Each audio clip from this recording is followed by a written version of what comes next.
AITA for saying no when my parents demanded I give them part of my paycheck after years of unpaid chores and babysitting. After that, I stopped fulfilling my parental duties. I, 19 male, recently got my first real job after high school.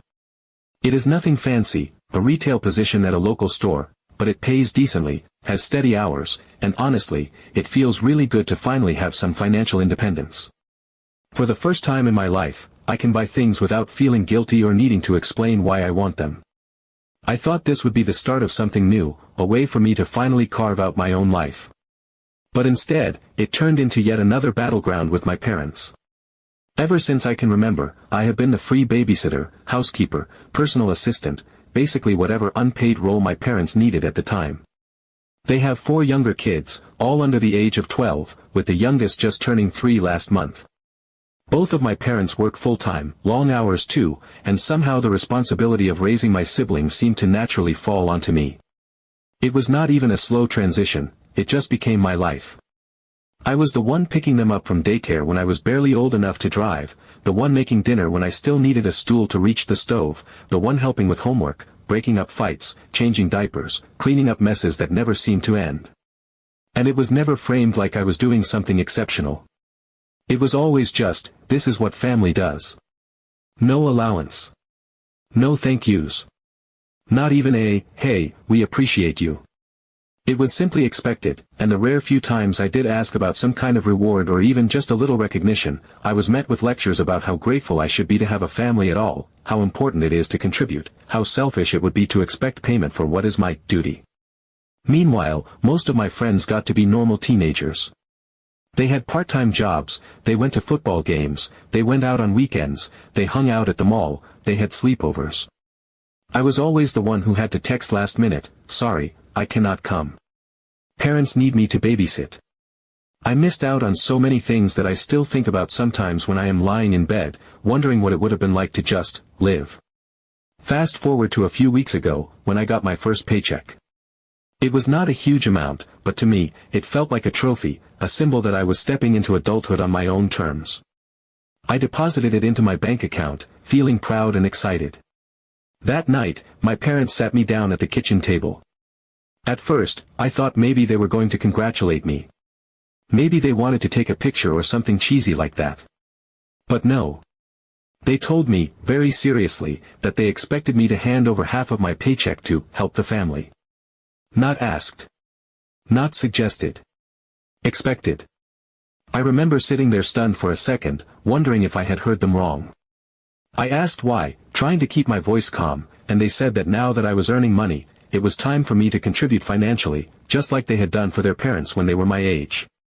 They talked about how expensive it is to run a household, how I was still living under their roof, eating their food, using their utilities, and how it was only fair that I help cover those costs now. I tried to stay respectful, but I could feel the anger bubbling up. I told them no. I pointed out, as calmly as I could, that I had already spent most of my teen years sacrificing my free time, my social life, my entire adolescence, to help raise their kids for free. I reminded them that while my friends were getting to be kids, I was at home changing diapers and folding laundry and making sure the toddlers got fed before they started screaming. I said that if anything, they owed me. They did not like that. They got defensive immediately. They said that doing chores and helping out was part of being a family member, that what I did was not special, that everyone is expected to contribute in a family. They said that this was not about chores anymore, this was about financial responsibility and being an adult. That conversation left a bad taste in my mouth. Worse than that, it left me feeling hollow. Because it made it crystal clear to me that in their eyes, all the time and effort and sacrifices I had made over the years meant absolutely nothing. They saw me as a tool, a resource to be exploited, not a son to be cherished or supported. After that, I made a decision. I stopped. Completely. I stopped picking up the kids from daycare when they got stuck late at work. I stopped cooking dinner. I stopped cleaning up the tornado of toys and clothes and dishes that seemed to appear in every room. I stopped doing laundry, except for my own. If they needed someone to babysit, I said no. If they left a list of chores for me before heading to work, I ignored it. It was not out of spite. It was about setting boundaries. If they saw me as a financial contributor, then I would act like a tenant, not a third parent. If they wanted money for my contributions, then they could actually pay for my time, or do it themselves. The first few days, they thought I was just being lazy. They made passive-aggressive comments about the dirty dishes piling up, about the kids whining for attention, about the mess. I ignored it. After about a week, they confronted me again, asking why I was suddenly refusing to help. I told them, plain and simple, that if my labor was not valued unless it was accompanied by a paycheck, then I was no longer offering it for free. That I would take care of myself, keep my own space clean, buy my own food if necessary, but I would not be the live-in nanny anymore. They accused me of being selfish, ungrateful, immature. They said that family means helping each other, not keeping score. Funny how keeping score only became a problem when I started refusing to let them keep all the points. Now, things are tense at home. They are trying to juggle everything themselves, and it is clearly not easy. I hear them arguing more. The younger kids are crankier because they are not getting as much attention. Dinner is often just frozen pizza or fast food now. Laundry piles up until it is an avalanche threatening to take over the hallway. Meanwhile, I go to work, I do my thing, I come home, and I stay in my room. I cook my own meals. I do my own laundry. I clean my own space. I am polite, but distant. Part of me feels guilty sometimes. I love my siblings. They did not ask for any of this. But I cannot keep sacrificing myself just to keep things running smoothly for everyone else. I need to have a life. I deserve to have a life. So am I the asshole? Update 1. My parents did not take the boundary I set very well. At first, it was just the passive-aggressive stuff, the cold shoulders, the loud sighs when they walked past me, the dramatically exaggerated stories they would tell each other within earshot about how exhausted they were, how hard it was to do everything themselves. I knew they were hoping I would cave, feel guilty, and fall right back into my old role. I did not. When the silent treatment and pointed conversations did not work, they escalated. I started finding notes left around the house. Not little reminders or chores lists like before, but notes full of guilt-tripping phrases like real families help each other, and a good brother steps up when needed. They would stick them to the bathroom mirror, the fridge, even inside the microwave so I would see it when I tried to reheat my food. It was honestly pathetic. I ignored every single one. I was done being manipulated. Not long after that, they sat me down for another family meeting. It was not really a meeting, it was them laying down ultimatums and trying to strong-arm me.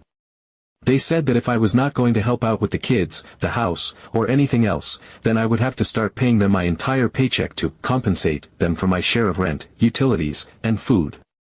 I sat there and listened to their whole self-righteous speech without interrupting.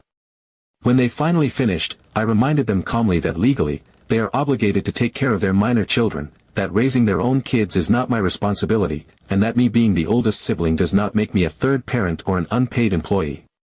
They did not take that well at all. The look on my dad's face when I said that was like I had slapped him across the mouth. His whole body tensed up. He told me it was my duty as a big brother to help. That family was about sacrifice and loyalty. I kept my voice even when I said that it was their duty as parents to actually parent their children, and that just because I was born first did not mean I was automatically enlisted into unpaid servitude. After that, the atmosphere at home shifted from tense to toxic. They stopped even pretending to be civil. It was little things at first. My laundry would mysteriously disappear after I left it in the washer. Food I bought with my own money would be eaten or thrown out. I would find my room rearranged or my stuff missing from where I left it. I started keeping anything valuable locked in a drawer, but even then, I never really felt like my space was mine anymore. Then they got even pettier. They started hiding my work clothes, literally taking my uniform from where I left it hanging and stashing it somewhere random in the house. The first time it happened, I tore my room apart looking for it, thinking maybe I had misplaced it somehow. It made me late for work and I got a warning from my manager. I found the shirt 2 days later crumpled up behind the washing machine. After that, I started keeping my uniform in my backpack and bringing it to work with me just to be safe. Another time, they forgot to pick me up from work. I had called and texted them like we had agreed before my shift even started, and they confirmed they would come. When I clocked out at 10 p.m. and stood outside waiting, no one showed up. I waited for almost an hour, called both their phones, and got no response. Eventually, I had to walk almost 3 miles home in the dark. When I finally stumbled in, exhausted and sore, they were sitting on the couch watching TV, acting like nothing happened. When I asked why they never came, they shrugged and said I should have figured it out myself if I was going to act like an adult. I realized then that they were doing it on purpose. At this point, every interaction with them feels like walking through a minefield. I cannot leave anything out without it disappearing or getting tampered with. I cannot rely on them for anything because they will use every opportunity to make my life harder. I am working as many hours as I can, saving every penny. I am planning to get a cheap used car as soon as I can afford it, because depending on them for rides is just another way they can control and punish me. The worst part is that my younger siblings are stuck in the middle of this mess. They do not understand what is happening. They still come to me when they need help or want to play or just want someone to talk to, and it breaks my heart to have to distance myself. But I know if I do not hold the line now, I will be trapped forever in the role they forced me into. I am not their third parent. I am their older brother. I love them, but I cannot keep setting myself on fire to keep everyone else warm. It is hard. It is lonely. It is exhausting. But every day I go to work, every paycheck I earn, every small step I take toward independence reminds me why I am doing this. I am fighting for the right to have my own life, to be my own person, not just an unpaid extension of my parents' choices. Right now, things are ugly at home. Every day feels like another round of emotional warfare. I know it will not get better unless I get out. I am determined to make that happen. Until then, I am just trying to survive the toxicity, keep my head down, and keep moving forward. I do not have a car yet. Update 2. Things at home kept getting worse after they started sabotaging my work stuff. Every day felt like a constant battle to protect my tiny corner of independence. I thought that was just the new normal, that they were angry and lashing out because they could not control me anymore. But it turns out there was a much bigger reason behind their desperation, and I only found out because they got careless. A few nights ago, after one of my late shifts, I came home exhausted. The house was weirdly quiet. I went straight to my room, but I was too wired from work to fall asleep right away. That is when I heard them. My parents were in the kitchen, arguing, not the petty bickering they had been doing lately, but a serious, heated argument. Their voices were low at first, but they kept getting louder and angrier until I could not help but overhear. I stayed still and listened, heart pounding. They were fighting about money. About bills that were piling up. About loans they had taken out years ago when we lived at a different place, loans they had never fully paid off. About missed payments. About foreclosure warnings. About how much longer they could hold things together before the bank came knocking for the house. I lay there in the dark, staring at the ceiling, feeling a wave of shock wash over me. I had known things were tight, they always complained about money, but I had never realized it was this bad. Losing the house level bad. Total collapse bad. And then came the kicker. I heard my mom say that they had hoped that once I started working, they could use my paychecks to bridge the gap for a while. That if they could just get me to hand over half, or even all of it, they could maybe stay afloat long enough to figure something else out. My dad said that if I loved the family, I would be willing to do it without making it a big deal. They talked about me like I was a walking wallet. Not a person. Not their son. Just a solution. Hearing it laid out so plainly felt like a punch to the stomach. I stayed in my room, silent, waiting for them to go to bed. I could not sleep at all after that. I just lay there, staring into the dark, trying to sort through the mess of feelings twisting up inside me. On one hand, it made me feel bad. Really bad. I would not wish that kind of stress on anyone, especially not my parents, no matter how screwed up things had gotten. I could not imagine the fear they must feel thinking about losing the house, uprooting the kids, the shame of it. Part of me wanted to help. Part of me felt guilty for not knowing sooner, even though they had hidden it from me. But at the same time, I was furious.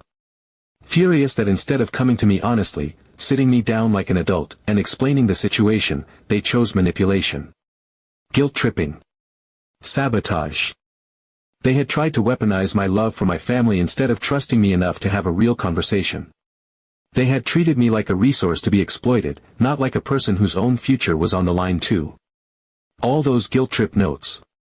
All those lectures about duty and family and sacrifice. None of it was about me growing up or pulling my weight.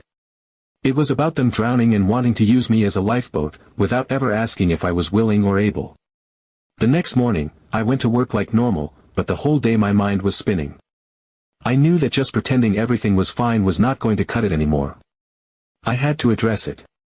I had to take control of my own life, while still trying to be fair, to be better than they had been. So when I got home that night, I asked them to sit down for a real talk. I kept it calm. I did not throw the fight I overheard in their faces. I did not accuse or yell. I just said I knew things were bad financially, and that I was willing to discuss what I could do to help, but under my terms, not theirs. I made it very clear, I was not handing over my entire paycheck. I was not sacrificing my entire future because of mistakes I did not make and debts I did not incur. I explained that I needed to save for a car, for eventual move-out costs, for my education if I ever decided to go back to school. I told them that I could consider contributing a small, reasonable amount toward the household each month, an amount that I set, not half my income, not all of it, and definitely not anything that would cripple my ability to move forward with my own life. I could see they were not thrilled. I could tell they had hoped I would cave completely. But they also saw that I was serious. That I was not the scared, compliant kid they could guilt into submission anymore. They grudgingly agreed to hear me out. We have not worked out the final numbers yet. Honestly, I am still cautious, still wary of being manipulated again. I know now that I cannot trust them completely with my best interests. But at least the truth is out. At least I know the real stakes now. I am trying to find that balance, helping where I can, without letting myself be drained dry. I want to be compassionate without being exploited. I want to be responsible without being shackled. I do not know what the future holds. I do not know if they will stay true to their word, or if this is just a temporary ceasefire before they start pushing again. I am keeping my guard up. I am focusing on saving as much as I can, getting a car, and building my escape plan piece by piece. It hurts, knowing that things got to this point. It hurts, seeing how little they respected me when it came down to survival. But I am also proud of myself, for standing my ground, for refusing to let guilt and manipulation rule my life anymore, for taking the first real steps toward freedom. For now, I am willing to help a little. On my terms. With clear boundaries. With a clear understanding of what I can reasonably contribute without sacrificing my own future. Update 3. It all eventually came to a head with a huge, messy family meeting. It was not something I planned or even really wanted, but the tension in the house had built up so thick you could practically taste it. Every interaction was heavy with resentment, every passing moment a standoff waiting to explode. It was clear something had to give before things got even worse. We gathered in the living room one evening. My younger siblings had been shooed off to their rooms, probably sensing the storm brewing. From the second it started, it was chaos. Voices were raised, accusations flew around the room like shrapnel, and tears were shed, mostly by my mom, who alternated between sobbing into her hands and angrily demanding to know why I was tearing the family apart. Through it all, I stayed as calm as I could. I kept my voice even when it felt like my heart was hammering against my ribs trying to get out. I explained my side, slowly and carefully, like speaking to people who had spent years deliberately misunderstanding me. I laid it all out, that I had spent my entire childhood stepping up whenever they needed me, acting as a second parent when I should have been allowed to just be a kid. That I missed out on sleepovers, on sports games, on summer breaks, on being carefree because I was too busy babysitting, cleaning, cooking, and managing the chaos of the household. That I understood the family had needed help sometimes, but it had never been a choice for me. It was an expectation, one that ate up years of my life without so much as a thank you. I told them flat out that now that I was an adult, I was no longer obligated to continue sacrificing myself. I explained that taking my entire paycheck would not help anyone in the long run, that it would just trap me here indefinitely, sinking deeper into a cycle I would never escape from, living paycheck to paycheck with no savings, no future, no chance at independence. I said that if they truly cared about me, about my success and my happiness, they would understand that I would not, be their financial safety net at the cost of my own life. It was not easy to say all of that. Every word felt like dragging a knife through old wounds, but once it was out, it was like I could finally breathe again. The room went silent for a long time after I finished talking.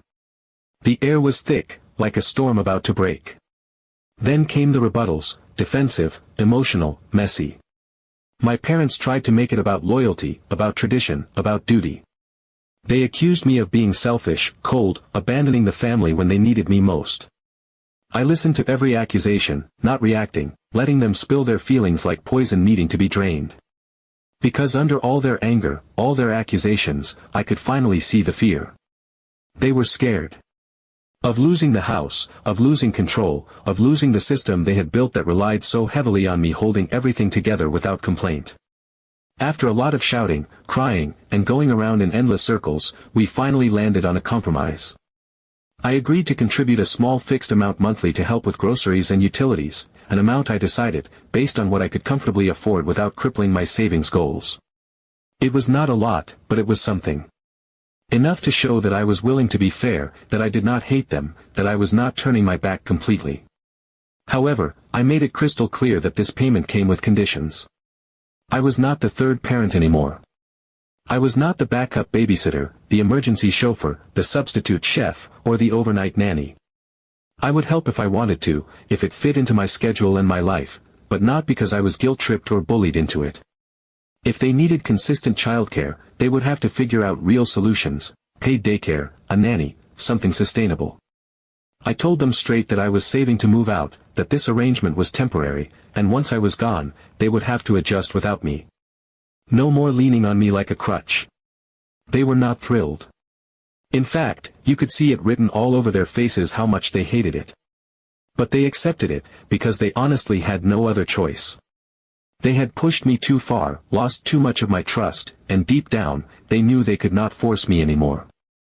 They could try, but it would only drive me away faster. Now, things at home are tense but manageable. It is not friendly.